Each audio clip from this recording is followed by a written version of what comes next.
Olá, estamos de volta para o último bloco da entrevista com o ministro da Defesa, Raul Jungmann. Nesse dia tumultuado aí, em que a Câmara terminou mantendo o presidente Michel Temer no cargo e botando no arquivo a denúncia feita pelo ex-procurador Rodrigo Janot contra o presidente. Ministro, ainda tem umas perguntas aqui relativas à defesa. Por exemplo, o Rafael quer saber qual o motivo da demora na entrega dos caças suecos e também da Saab, né? E também se o Brasil vai ceder aos Estados Unidos a base de Alcântara. Tá. Não há nenhuma demora. O programa dos caças da Saab, o Gripen NG, aliás, eu fui lá e vi o primeiro voo, né, no protótipo, eles estarão aqui já em 2019. São 36, é um lote de 36, 5 serão feitos lá, 31 serão feitos aqui e nós temos mais de 100 engenheiros, porque esse projeto é um projeto desenvolvido pela Embraer, pela Saab e que terá um alto conteúdo nacional. Com relação ao centro de lançamento de Alcântara, o que acontece é o seguinte: hoje nós estamos procurando ampliar a área para que vários países possam explorar Alcântara. Alcântara é o melhor centro de lançamento de foguetes do mundo. Vou dar uma ideia do que é isso. Nós lançamos o nosso satélite há algum tempo. Esse satélite, um lançamento de satélite que foi feito em Kourou, na base da Guiana francesa, ele custou 140 milhões de dólares, um lançamento. Então imagine que é você ter o melhor centro de lançamento do mundo, que tem uma capacidade, inclusive, de colocar um satélite no espaço com um custo 30% menor e que está paralisado. Então, o que nós queremos fazer... Gasta menos combustível, tem... Não, é porque exatamente pela posição em termos do Equador, ele em termos de combustível gasta exatamente muito menos. Então, você poderia faturar lá dentro e está deixando de faturar 1 bilhão e 200, 1 bilhão e meio. Agora, nenhum... De dólares, ano. Agora, o que nós queremos? Bom, a França tem interesse, ok, se você satisfaz as nossas condições, a Rússia tem interesse, Israel tem interesse. E quais são as condições? As condições, evidentemente, que é atender aquilo que é as salvaguardas nacionais, que em termos do interesse nacional, do controle nacional, que nós temos que, obviamente, manter. O Brasil teria controle sobre esse centro? Evidentemente, claro que tem que ter controle sobre esse centro. Mas e a proteção? A proteção, aí você tem, por exemplo, o que é o acordo de salvaguarda que você faz? E, por exemplo, a Rússia tem com os Estados Unidos e vice-versa, a Ucrânia tinha conosco. É exatamente de que aquele conteúdo tecnológico do produto, ele não seja, digamos assim, copiado, ele não seja espionado, e isso qualquer um tem direito, senão você não lança em lugar nenhum do mundo, tá certo? E veja bem, o que nós vamos fazer é que nós estamos esperando uma ampliação, estamos negociando com os quilombolas lá dentro, que têm direitos naquela área, nós queremos fazer o quê? Em lugar de você ter uma plataforma só, entregar um país só, Ucrânia, Estados Unidos, França, não. A ideia é você ter vários países participando aqui, ninguém vai ser o dono exclusivo, e inclusive o Brasil, através da Embraer, deve participar desse centro de lançamento de Alcântara. Seria um consórcio? Na verdade é um consórcio, a Boeing está interessada em fazer com a Embraer, você tem interesse já manifestado por israelenses, por chineses, por franceses. Mas já tem uma modelagem de como isso vai ser feito? Essa modelagem, ela está, eu diria assim, semi-pronta.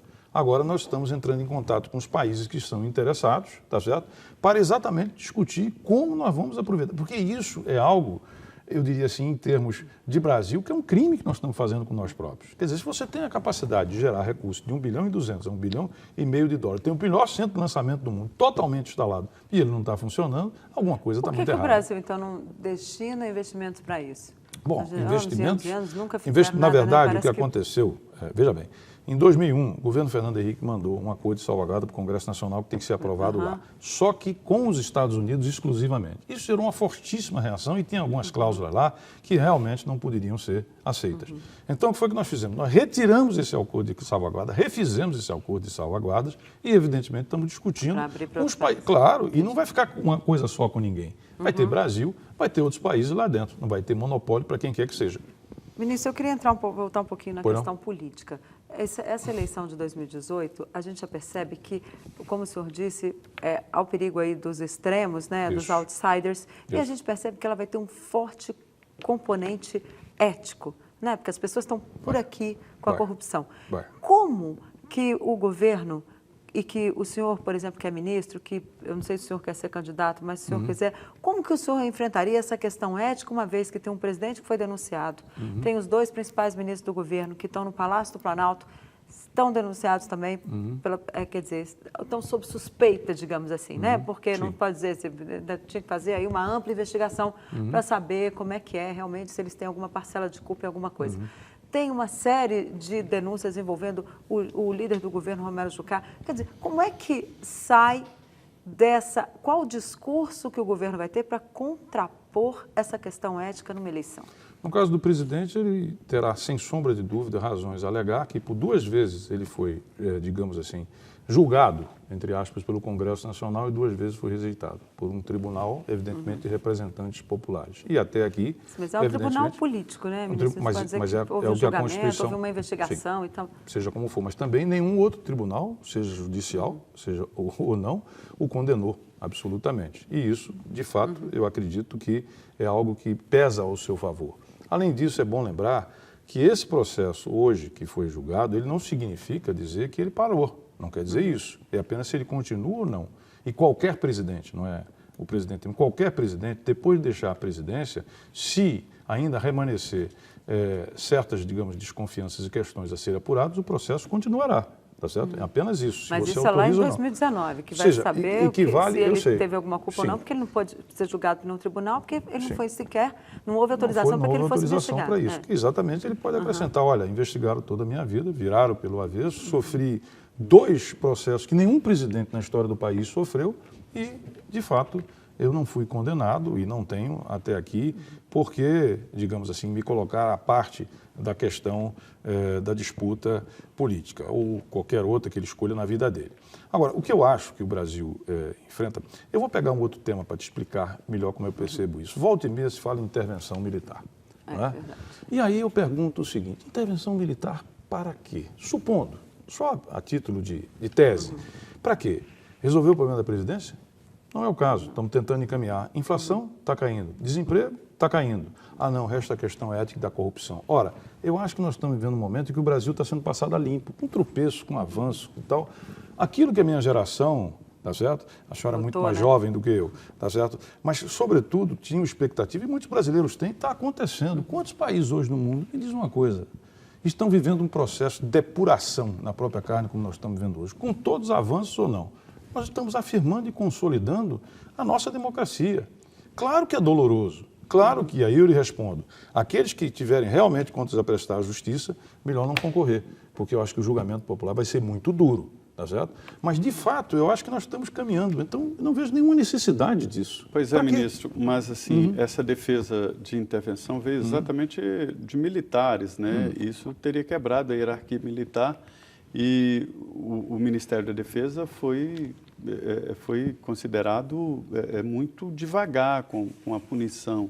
Como é que é a convivência do Ministério da Defesa com essas propostas? Primeiro que isso foi... General Mourão, né? Isso, exatamente, General Mourão. Primeiro que isso não foi... Não confundir com aquele 64. Não, nada a ver, nada a ver. O Olímpio Mourão é outra coisa, sequer são parentes. Primeiro que isso foi uma manifestação isolada. É preciso dizer que não tem nenhuma participação das forças enquanto tal, enquanto instituição, organização, autocomando, nenhuma. Tá certo? Segundo lugar, que essa digamos assim, a resposta a isso, as providências a isso, cabe legalmente ao comandante do Exército. E ele as tomou. Tá certo? Ele, inclusive, divulgou uma nota.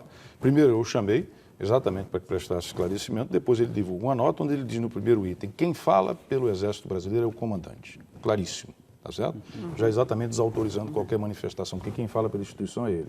No item 3, ele diz claramente, olha, chamei aqui o general e disse a ele repetir, tá certo? Enfatizei os princípios da hierarquia, da disciplina e da coesão. Tá certo? Então, eu acredito que foi tomadas as devidas providências e elas foram tomadas em tempo hábil. E, de fato, você não teve de lá para cá qualquer outro tipo de manifestação. Então, isso é uma manifestação isolada e isso é uma página virada. E digo mais, as Forças Armadas hoje no Brasil são um ativo democrático. Elas são, de fato, um poder moderador, um poder estabilizador e estão absolutamente colocadas dentro daquilo que determina a Constituição brasileira. Pois é, as reclamações, ministro, quanto a isso são de que há um visível, né, estado de falta de investimento nas Forças Armadas. Os salários dos militares não estão compatíveis com o que a gente vê aqui na esplanada dos ministérios, na Câmara dos Deputados, Senado e Supremo, a Justiça, é até brincadeira comparar, né? Além disso, tem dificuldades, os batalhões estão em dificuldade, né? Isso não provoca inquietação, não? Como é que chega ao senhor essa situação? Uma força armada aqui, em qualquer lugar no mundo, ela tem, por missão sua, a defesa do país. Qualquer coisa que restrinja a sua capacidade de defender o seu país, como é o caso das nossas Forças Armadas, evidentemente que é um fator gerador de tensão. Mas eu quero dizer a ti que nós conseguimos reaver aquilo que foi contingenciado. Nós vamos chegar no fim do ano com mais 3 bilhões e 400 milhões apenas para projetos de investimento estratégico. Ou seja, eu vou terminar esse ano com os 12 bilhões que eu tive no ano passado. Em termos financeiros, no orçamentário, sobretudo o resto a pagar e outros mais, eu vou além disso. Isso é o ideal? Não, não é o ideal. Nós precisaríamos de muito mais. E a elite brasileira não se preocupa. O senhor falou com dos essa questão. caças aí, né? Sim. Há uma deficiência atual, Claro. há uma deficiência Sim, clara. sim. Quer dizer, está atrasando. O espaço aéreo brasileiro ele não está coberto. Está coberto, né? através de... Mas há dificuldades também no Exército e na Aeronáutica. Mas veja, em outros setores da Aeronáutica. Eu digo o seguinte, a capacidade operacional das forças está mantida. Nós estamos fazendo aqui de projetos de renovação. Eu tenho grandes projetos, eu tenho uma carteira, o Ministério da Defesa é o 4º orçamento da República, é 34% dos servidores federais, todos, e nós temos a maior carteira de projetos estratégicos, isoladamente, individualmente no país.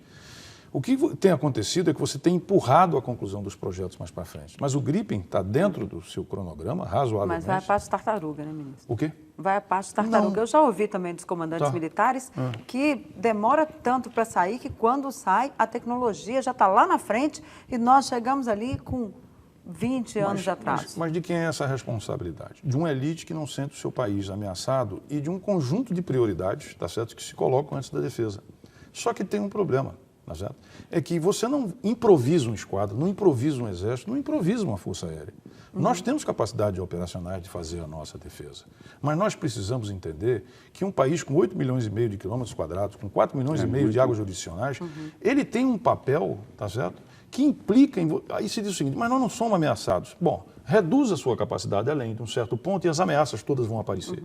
E a elite brasileira, a elite política brasileira precisa entender isto. Tá certo que defesa não é só uma questão militar, é uma questão de investimento, é uma questão que eleva a produtividade e para um país manter o seu interesse, ter a capacidade de dizer não quando quer dizer não e dizer sim quando tem que dizer sim, tem que ter forças armadas com capacidade de dissuasão. Aqui tem a pergunta de PH Coutinho, ele é lá de Maruim, Sergipe. Boa noite, obrigada pela sua participação. Ele quer saber se com a decisão do PPS de votar pela denúncia, em favor da denúncia do presidente Michel Temer, como fica a sua situação, uma vez que o senhor é filiado ao partido? Bom, todos sabem que eu não fui indicação do partido. Eu fui uma escolha a pedido do presidente da República e dos comandantes militares. Segundo, eu estou no Ministério de Estado, eu não me meto nas políticas, eu não estou ligado, eu não vivo fazendo política. Eu cuido exatamente das questões referentes à soberania e defesa do país. Então, portanto, isso eu já disse ao partido, tá certo? Bem antes eu comuniquei ao partido que eu não via motivos pelos quais deixar esse ministério. Não estou envolvido em questões que eu diria assim, miúdas ou da política. Aliás, não se faz política no Ministério da Defesa. Se é algo que não se faz, é exatamente lá dentro. Então, portanto, eu me sinto muito tranquilo, exercendo um papel.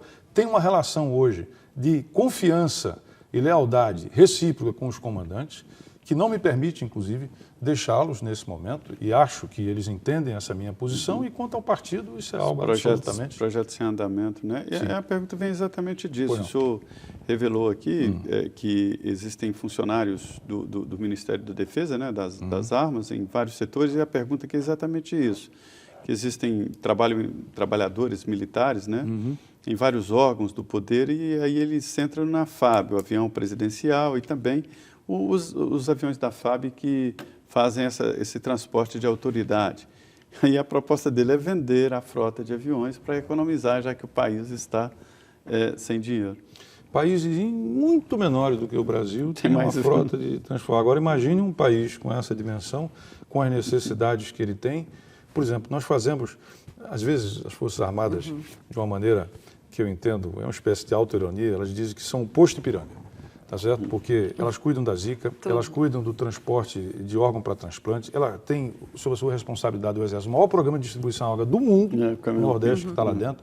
Ela cuida nas fronteiras, elas cuidam das eleições, ela cuida quando precisa. Quando precisa construir. Quando tem que construir, ela vai fazer estrada, quando precisa engenharia. distribuir, ela faz. Quando você tem, como aconteceu no Espírito Santo, uma população absolutamente exposta ao crime organizado, lá vão eles, lá, porque você tinha um motim das polícias, enfim. Nós temos aqui que não existe em outros países. Forças Armadas são voltadas especificamente para suas atribuições de defesa. Aqui elas fazem efetivamente um imenso trabalho social, então, na Amazônia nem se fala, tá certo? O que nós fazemos. Então, mas isso contribui também para o aperfeiçoamento e mas enormemente, inclusive para o prestígio das Forças Armadas, que se colocam no topo das instituições com maior prestígio. Às vezes gera problema também, né, ministro? O Ivanildo Silva, lá de Ananindeua, boa noite, Ivanildo, ele manda uma pergunta aqui. Hã? Alagoas, Ananindeua. Ananindeua. Mas enfim, continua. É Alagoas? Eu acho. Eu acho que é Pará. É Pará? É Pará. Então vamos embora. O filho de Jader Barbalho foi prefeito lá, Foi? Helder Barbalho. Então é porque eu estou confundindo com um município muito parecido, Alagoas. Bom, pelo menos só se tiver dois com as mesmas capazes, né? Aqui, mas enfim, ele quer saber se a transferência de crimes praticados por militares contra civis para a justiça militar é constitucional, na sua opinião. Desde 1821 até 1996, durante 105 anos, crimes militares em atividade militar eram julgados pela Justiça Militar. Em 1996, na esteira daquela comoção que foi o massacre de Candelária, aí o deputado Hélio Bicudo resolveu exatamente tirar das corregedorias, das polícias militares, tá certo? Os crimes dolosos contra a vida.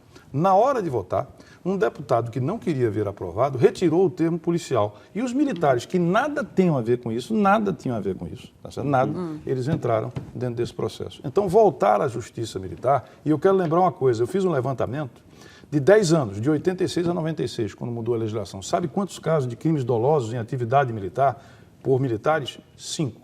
5. 1 a cada 2 anos, e todos condenados. Então, pelo contrário, lá, de fato, é onde a atividade militar deve ser julgada. Perfeito. Mesmo nesses casos de morro, essas coisas que tem tiroteio em morro, às vezes matam... Primeiro, eu quero deixar bem claro que a gente nós temos regra de engajamento. O nosso militar, ele tem regra de engajamento para tudo. Ele só atira em defesa. Então, por exemplo, nós passamos 1 ano e meio na Maré e não tivemos uma morte provocada por nenhum daqueles milhares de soldados que estavam lá dentro. Okay? Pois é, o frente a frente, uma conversa muito boa aqui com o ministro da Defesa, Raul Jungmann, nessa mesa redonda. Ministro, muito obrigado por sua participação, sua vinda aqui aos estúdios da Rede Vida. Obrigado, ministro. Puxa, eu só que agradeço, é um privilégio estar com vocês dois aqui e agradeço também a atenção dos teleouvintes. É isso, uma conversa aberta, ao vivo aqui, com minha parceira Denise Rotenburg. Denise, muito boa noite. Pois é, Zé Maria, mais um frente a frente. Obrigada, ministro. E fica já o convite para o senhor voltar quando tivermos o orçamento já pronto para o ano eleitoral. E a você que nos assistiu, uma boa noite. Pois é, e foi mesmo uma correria hoje, essa votação do presidente, da segunda denúncia contra o presidente Michel Temer, né? E agora é esperar as repercussões desta decisão da Câmara dos Deputados. Eu queria convidar você a continuar aqui na Rede Vida. Nós temos agora o Jornal da Vida com as notícias nacionais e internacionais. Muito obrigado, boa noite.